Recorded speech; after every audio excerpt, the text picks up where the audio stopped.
ನಮಸ್ತೆ ಎಜಿ ನ್ಯೂಸ್ಗೆ ಸ್ವಾಗತ. ಸೋಲಾಪುರದಿಂದ ಯಾದಗಿರಿಗೆ ಬರ್ತಾ ಇದ್ದ ಯಾದಗಿರಿ ಡಿಪೋಗೆ ಸೇರಿದ ಬಸ್ನ ಹೆಡ್ಲೈಟ್ ಕೈಕೊಟ್ಟ ಹಿನ್ನೆಲೆ ಪಾರ್ಕಿಂಗ್ ಲೈಟ್ನಲ್ಲಿ ಬಸ್ ಚಲಾಯಿಸಿದ ಘಟನೆ ಮಂಗಳವಾರ ಸಂಜೆ ಜರುಗಿದೆ. ಮಂಗಳವಾರ ಸಂಜೆ ಸುಮಾರು 7:15 ವೇಳೆಗೆ ಬಸ್ನ ಹೆಡ್ಲೈಟ್ ಆನ್ ಮಾಡಲು ಚಾಲಕ ಹಲವು ಬಾರಿ ಪ್ರಯತ್ನ ಮಾಡಿದ್ರೂ ಬೆಳಕು ಬರದ ಹಿನ್ನೆಲೆ ಹೆಡ್ಲೈಟ್ ಇಲ್ಲದೆಯೇ ಬಸ್ ಮುಂದುವರೆಸಿರುವುದು ಪ್ರಯಾಣಿಕರಲ್ಲಿ ಆತಂಕಕ್ಕೆ ಕಾರಣವಾಗಿದೆ. ಬಸ್ನ ಹಿಂದೆ ಸಂಚರಿಸ್ತಾ ಇದ್ದ ದ್ವಿಚಕ್ರ ವಾಹನ ಸವಾರೊಬ್ಬರು ಈ ದೃಶ್ಯವನ್ನ ತಮ್ಮ ಮೊಬೈಲ್ನಲ್ಲಿ ಸೆರೆ ಹಿಡಿದಿದ್ದು ಇದೀಗ ವಿಡಿಯೋ ಸಾಮಾಜಿಕ ಜಾಲತಾಣದಲ್ಲಿ ಗಮನ ಸೆಳೆತಾ ಇದೆ.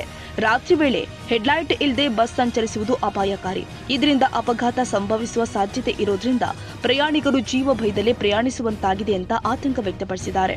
ಬಸ್ಗಳ ತಾಂತ್ರಿಕ ಸ್ಥಿತಿಯನ್ನ ಸಮರ್ಪಕವಾಗಿ ಪರಿಶೀಲಿಸಿದ ಬಳಿಕವೇ ಅವುಗಳನ್ನು ಸಂಚಾರಕ್ಕೆ ಬಿಡಬೇಕು. ಈ ಘಟನೆ ಕುರಿತು ಸಂಬಂಧಪಟ್ಟ ಸಾರಿಗೆ ಅಧಿಕಾರಿಗಳು ಪರಿಶೀಲಿಸಿ ಪ್ರಯಾಣಿಕರ ಸುರಕ್ಷತೆ ಅಗತ್ಯ ಕ್ರಮ ಕೈಗೊಳ್ಳಬೇಕು ಅಂತ ಸಾರ್ವಜನಿಕರು ಕೂಡ ಆಗ್ರಹ ಮಾಡಿದ್ದಾರೆ. Nizamuddin, Yadgiri, AG news.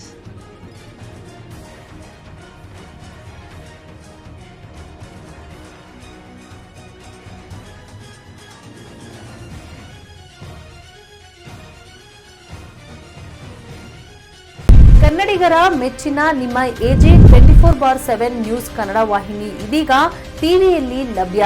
ವೇಳೆ ನೋಟಿಸ್ ಕೊಟ್ಟಿದ್ರೆ ವಾಪಸ್ ತಗೋತೀವಿ.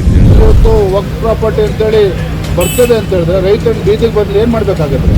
ಯಾರು ವೋಟ್ ಹಾಕಿಲ್ಲ ಅಂದ್ರೆ ಗ್ಯಾರಂಟಿನೆಲ್ಲ ಸ್ಟಾಪ್ ಮಾಡ್ಬಿಡ್ತೀವಿ.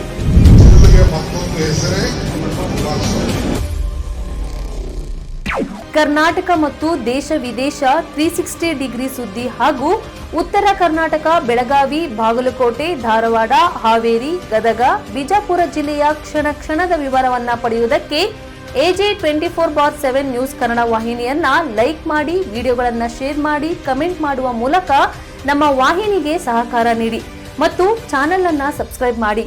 ಧನ್ಯವಾದಗಳು.